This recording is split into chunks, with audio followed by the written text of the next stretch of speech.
سڵۆتان لەبێت و ئەم کاتتان باش بینەرانی خۆشەویستی تەلەڤیزیۆنی کۆمەڵە بە یارمەتی هاوڕێیانی هاوکارم لەگەڵتانم بۆ پێشکەشکردنی گەشتی هەواڵەکانی سەر لە بەیانی ڕۆژی دووشەممە سەرەتا سەردێڕی گرنگترین هەواڵەکان. بەردەوامی دەستبەسەرکردن و ناڕوونی چارەنووسی هاوڵاتیەکی خەڵکی شاری دێولان، بەردەوامی هێرشی چەکدارانی سەر بە حکوومەت بۆ سەر ناوچە جیاوازەکانی ڕۆژاوای کوردستان، بێڕێزی هێزانیەکان با بنەماڵەی قوربانیانی ناڕزایەتیەکانی مانگی بەفرانبار، داخوازی پەنابەری دیپلۆماتی باڵای کۆماری ئیسلامی لە وڵاتی سوئیس و بە تەیرۆریست ناساندنی هێزی قودسی سوپای پاسداران لەلایەن وڵاتی ئەرژەنتینەوە.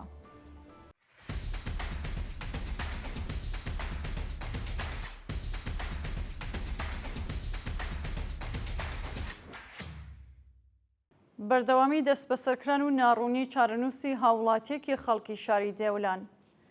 بەپێ راپۆرتەکان، هاوڵاتیەکی خەڵکی شاری دێولان سەرەڕای تێپەڕبوونی زیاتر لە 4 ڕۆژ لە دەستبەسەرکرانی هێشتا چارەنووسی دیار نییە. بە وتەی سەرچاوەکانی هەواڵ، ئەو هاوڵاتیە بە ناوی خەبات ئەمیری تەمەن 40 ساڵ ڕێکەوتی 24 مانگی بەفرانبار بە هێرشی هێزەکانی ئیدارەی دەسەڵاتی ڕژیم بۆ سەر ماڵەکەی دەستبەسەر و ڕەوانەی گرتوخانەکانیەوە ناوەندەکراوە. شانی باسە سەرەڕای بەدوەداچوونی بنەماڵەکەی لەسەر دۆخی تەندروستی و شوێنی ڕاگررتنی تا کاتی داڕشتنی ئەم هەواڵە سەبارەت بە ئەو بەندکراوە زانیاریەک لە بەردەستانیە. بەردەوامی هێرشی چەکدارانی سەر بە حکوومەت بۆ سەر ناوچە جیاوازەکانی ڕۆژاوای کوردستان. بەپێ ئەو وێنانەی بەدەستمان گەیشتوون، تەحریلولشام و چەندین گروپی دیکەی سەر بە حکوومەتی کاتی سووریا بەردەوامن لە هێرشەکانیان بۆ سەر ناوچە جیاوازەکانی ڕۆژاوی کوردستان.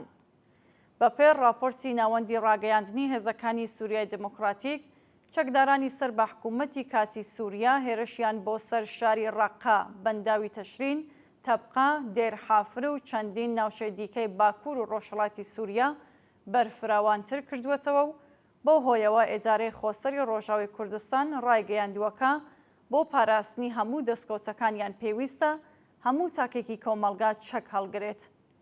راپۆرتەکان ئاماژە بەوە دەکەن کە لە ڕۆژانی ڕابردوو بڕیاروابوو مەزلوم کۆبانی بە مەبەستی ڕاگررتنی شەڕەکە سەردانی شام کات، بەڵام حکوومەتی سووریا نەک تەنیا ئاگربەستی ڕانەگەیاندووە، بەڵکو هێرشەکانی بەرفراوانتر کردوێتەوە. هەروەها ئەمریکا ڕایگەیاندووە لە ئەگەری بەردەوامی شەڕەکە و کۆنتڕۆڵ نەکرانی چەکدارانی جیهادی لەلایەن حکوومەتەوە دیسان تەحریمەکان بەسەر سووریادا دەسەپێندرێتەوە و تەنانەت کاردانەوەیکی توندیان دژ بە چەکدارانی ڕژیم دەبێت. بێڕێزی هێزەمنیەکان با بنەماڵەی قوربانیانی ناڕزایەتیەکانی مانگی بەفرانبار. بەپێ راپۆرتی گەیشتوو، کاتێک بنەماڵەی قوربانیانی ناڕزایەتیەکانی مانگی بەفرانبار بە مەبەستی وەرگرتنی سەرمیڕۆڵەکانیان سەردانی ناوەندە پەیوەندیدارەکان دەکەن، لەلایەن هێزەمنیەکانی ڕژیمەوە بێڕێزیەکی زۆریان پێدەکرێت. بەپێ ئەو وێنانەی بەدەستمان گەیشتوون، کاتێک بنەماڵەی قوربانیان بە مەبەستی وەرگرتنی سەرمیڕۆڵەکانیان سەردانی سەردخانەیە کە هەریزەگیان گۆڕستانی بەهەشت سەکینە لە شاری تاران و کەرەش دەکەن، لەلایەن هێزەمنیەکانەوە سەرەڕای بێڕێزیەکی زۆر پێیان دەوترێت بچن تەرمی بەکرێگیراوانی موساد بدۆزنەوە یان لە زوورترین کاتدا ئەسپەردەیان کەن تاکو وڵات لە ئەمانە ڕزگاری ببێت. ئەمە لە کاتێکدایە لە ڕۆژانی ڕابردوودا بە سەدان تەرمی قوربانیان بە مەبەستی ناشنی بە کۆمەڵ ڕەوانەی گۆڕستانی بەهەشت سەکینە کراون، بەڵام بەهۆی ئاشکرابوونی ئەو پلانەی ڕژیم ناچار بوون بانگی بنەماڵەکانیان بکەن. چاوپێکەوتنی بنەماڵەی عەرفان سوڵتانی لەگەڵ ڕۆڵەکەیان. ڕۆژی یەکشەممە 28 بەفرانباری 1404 هەتاوی بنەماڵەی عەرفان سوڵتانی لە دەستبەسەرکراوانی ناڕزایەتیەکانی ئەم مانگە چاویان بە ئەو بەندکراوە کەوتووە. بەپێ راپۆرتی گەیشتوو، بنەماڵەکەی ڕایانگەیاندووەکە ڕۆڵەکەیان دۆخی تەندروستی لە باشیدایە و جەختیان لەسەرەوە کردوێتەوەکە ئەمە یەکەمین چاوپێکەوتنیاندا لەگەڵ ئەو دەستبەسەرکراوە و لە مافی دەستڕاگەیشتنەوە پارێزەریش بێ بەشکراوە.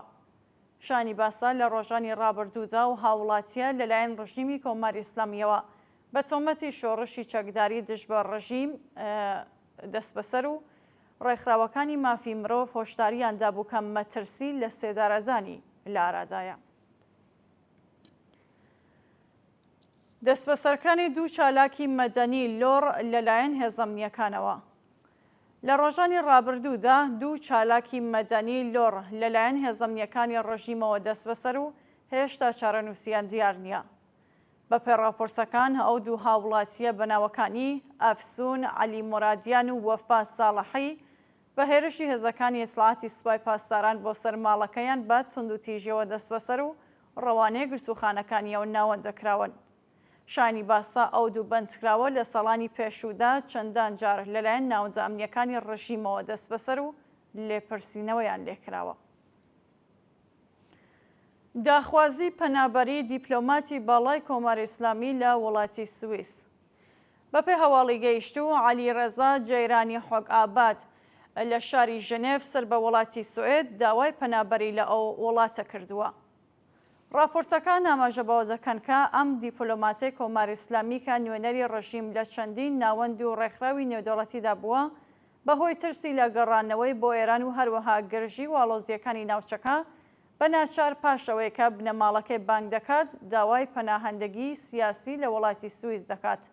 ئەمە لە کاتێکدایەکە لە ڕۆژانی ڕابردوودا چەندین هەواڵ سەبارەت بە هەڵاتنی بەرپرسەکانی ڕژیمی کۆماری ئیسلامی لە ئێران بڵاو بووتەوە و کۆمەڵێکی زۆر لە دەم و دەستگای سەرکوتی ڕژیم بە پێچەوانەی بڕیارەکانی حکوومەت هەڵسوکۆتیان کردووە.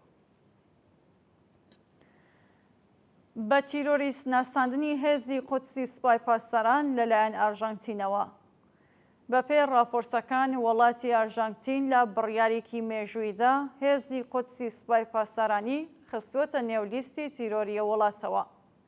ڕۆژی شەممە 27 بەفرانباری 1404 خاڤیێر مێلی سەرۆکۆماری ئارژەنتین بڕیاری بە تێرۆریست ناساندنی هێزی قودسی سوپای پاسداران و 13 کەسایەتی پەیوەندیدار بە ئەو هێزەی دەرکردووە و ئاماژێ بەوە کردووەکە هێزی قودس ڕاستەوخۆ دەستی لە پیلان ڕێژی و بەکردەوە دەرهاوردنی کردەوە تێرۆریستیەکانی سوپای پاسدارانی کۆماری ئیسلامی لە وڵاتانی دەرەوە لە ئەستۆدایە و پێویستە ئەو هێزە بەگشتی هەڵبوەشێتەوە. دووە هەواڵ کشانەوەی ئەمریکا لە بنکەی هەوایی عین ئاسەدی عێراق. ڕۆژی شەممە 27 بەفرانباری 1404 هەساوی وەزارەتی پاراستنی عێراق بە بڵاوکردنەوەی بەیاننامەیەک ئاماژێ بەوە کردکە هێزە ئەمریکیەکان بە تەواوەتی لە بنکەی هەوایی عین ئاسەد کشاونەتەوە. بەپێی راپۆرسەکان ئەم بڕیارەی چۆڵکردنی ئەو بنکە هەواییە ساڵی 2024 زاینی لەلایەن وڵاتانی ئەمریکا و عێراقەوە دەرکراوە و هەروەها ئەو بنکەیە پاش کوشتنی قاسم سلێمانی فەرماندەی هێزی قودسی سوپای پاسداران بارەها لەلایەن میلیشیاکانی ڕژیمی کۆماری ئیسلامیەوە کراوەتە ئامانج. بە وتەی وەزارەتی پاراستنی عێراق پاش کشانەوەی هێز ئەمریکیەکان هێزەکانی ئەرتەشی عێراق لە ئەو بنکەیە جێگیر بوون و هێزەکانیان کۆنتڕۆڵی گشتیە و بنکەیانە بەدەستەوەیە. بینەرانی خۆشەویست هەواڵەکانتان پێشکەشکرا هەر شاد و ئاسوودە بن.